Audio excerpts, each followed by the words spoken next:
የ2018 በጀት ዓመት የበጋ መስኖ ስንዴ ልማትን አንዱ የርብርብ ማዕከላችን ሆነም ክልላችን ከ2.2 ሚሊዮን ሄክታር በላይ በመስኖ የመልማት አቅም ያለው ክልል ነው።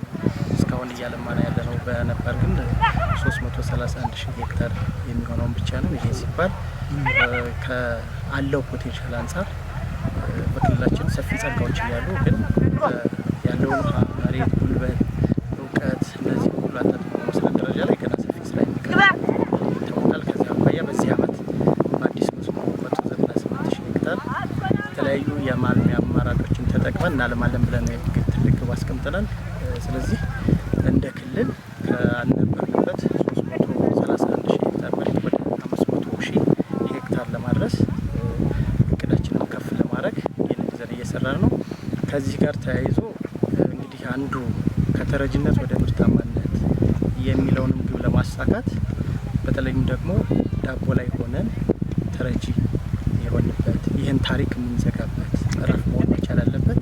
ስለዚህ መሬቱ አለን፣ ውሃው አለን፣ ጉልበቱ አለን።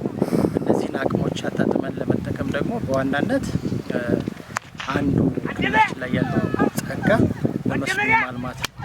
ስለዚህ አቅጣጫችንም እንደ አንድ ሞቶ የያዝ ነው። አንድም መሬት ጦም ማደር የለበትም።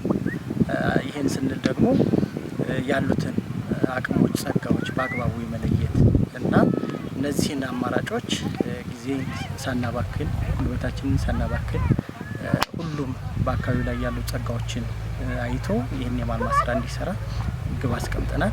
ከዚህ አኳያ የበጋ መስኖ ስንዴ ልማት ከ2013 ጀምሮ እስካሁን እስካለንበት ጊዜ ድረስ ከአመት ዓመት ከፍተኛ መሻሻል እድገት ያለው ውጤትም በተጨባጭ የታየበት ይህም ደግሞ በምግብ ራሳችንን እንድንችል ትልቅ እድል የፈጠረ ከዝናብ ጥገኝነት ላይ ያለውን ግብርናችንንም ለመሻገር ትልቁ እድል መስኖ ማልማት ነው፣ መስኖ ማስፋፋት ነው። ስለዚህ አዲስ መስኖን የማስፋፋት ዋና ግብ አድርገን ነው በዚህ ዓመት እየሰራን ያለ ነው።